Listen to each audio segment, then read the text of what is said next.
Yo, Elliot.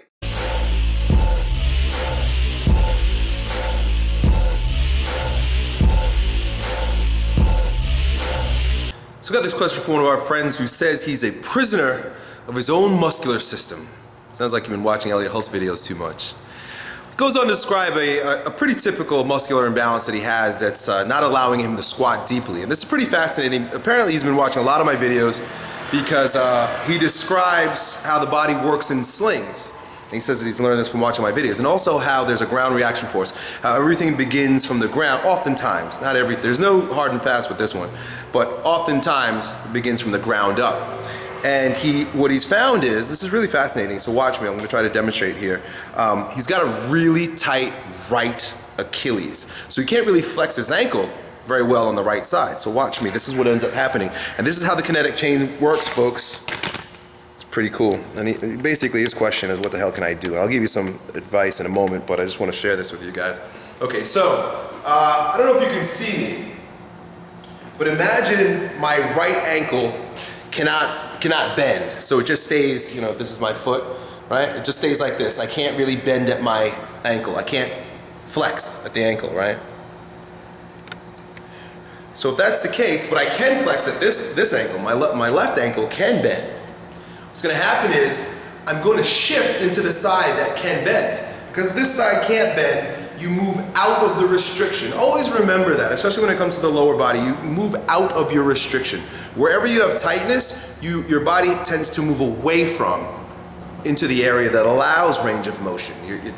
Your body takes the path of least resistance. So there's range of motion on this side, there's none on this side, the ankle in particular. What's going to happen is, as you squat, you're going to do this, right? This hip is going to start shifting that way, shifting away from the resistance. Now, what he's also experiencing, and this is all documented in his email, is that his lumbar spine, his low back, and his oblique on this side is in severe pain. So he's got tightness on the right ankle and pain on this side. Interesting, right? Because you go to the doctor, right? You go to the chiropractor or the back doctor, he wants to look at your back. He wants to look right here.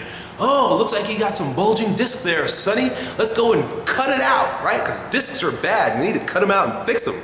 Or, you know, some other surgery, or you got to come back every day for the next 6 months for me to crack it. Not realizing, like, the root issue is the tightness in his ankle.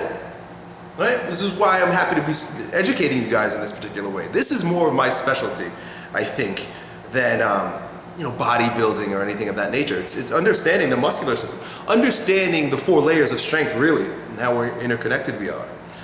The kinetic chain is just one basic idea associated with the neuromuscular system. So check it out. It goes even further, and he writes this in his email.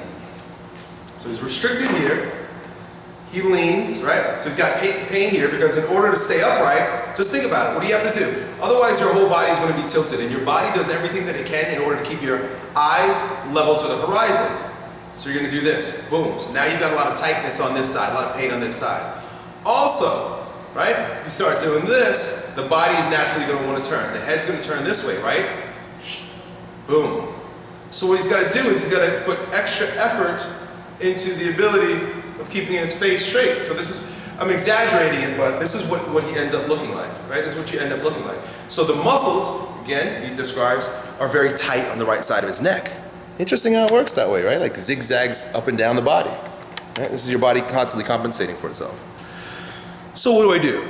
Well, obviously, stretch that right ankle, stretch your lumbar spine. You're also going to be tight in your IT bands or the tensor fasciae latae, your external oblique on that side. You know, you're just going to want to do sort of side bends, stretch out this whole side. I mean, if you stretch the core muscles, the neck muscles are going to fall in line, right? Because shit rolls downhill. You fix this, then you'll be a little bit more upright, and then you stretch this, of course. Right? You stretch that side, you stretch it. Easier said than done. So that's the basics of it. You're going to want to stretch, right? Right up that zigzag line. Stretch. I would invite you to get into a regular practice of not only corrective stretching, but exercise modalities that require that you move through full ranges of motion and stretch all of your muscles in tandem. You know, you're a unit. So of course you're doing corrective stretching, which I often talk about before your exercises in order to reduce the dysfunction in that particular area of the body. But I invite you to do yoga. Or, like I do, because I don't have time for yoga classes anymore, I just spend a significant portion of the time doing intuitive stretching before I go to bed at night. Last night I spent probably about an hour stretching everything from my hips down to my fingers and toes. I stretched everything. Spend some time with intuitive stretching. That means you're almost like meditating in your stretch. You're moving through ranges of motion, and you're doing particular, you know, get a yoga book. Find certain yoga postures that you feel open up different muscles that have become tight, and then you do it through your whole body. As you open up one set of muscles, you find that, boy, it just revealed tightness in other portions of your body, and you spend your time stretching it in that fashion. And then finally, the last but not least, I'll throw this piece of information out there to anyone who's watching this, that you've got to recognize also, and I don't know if it's a chicken or an egg situation. In other words, I don't know if it started from the ground up or if it started from the neck down, but you've got to consider the atlas. I've made blog posts and I'm sure I made videos about this, but there's a vertebrae right at the base of your skull called your atlas, and it floats on. It's not locked in like the other vertebrae. It floats, and it tends to sublux easily, and if it sublux or moves out of its natural position easily, it screws up everything from the neck down. So the minute, because just think about it, right? Your spinal cord drops out of the base of your skull, right? Just consider it that way. And you've got the first guy hanging out there. If he's off and he's interfering with the nervous system's ability to speak evenly throughout your entire body, say for example it subluxed one way, and then you get like maybe 70% energy going out to your right, to your left side, and only 30% going out to your right side. Now you simply can't conjure up the strength on one side as opposed to the other. There's an imbalance in strength due to an imbalance at the nervous system level, or it's neuromuscular, but it's impeding on the nervous system's ability to feed the muscular system and the organs. So you could suffer from visceral dysfunction, organ problems due to a subluxation at the atlas. So that's it. Gave you guys a lot of ideas in this video. Hopefully that helps you, bro. Done. Yo, Elliot,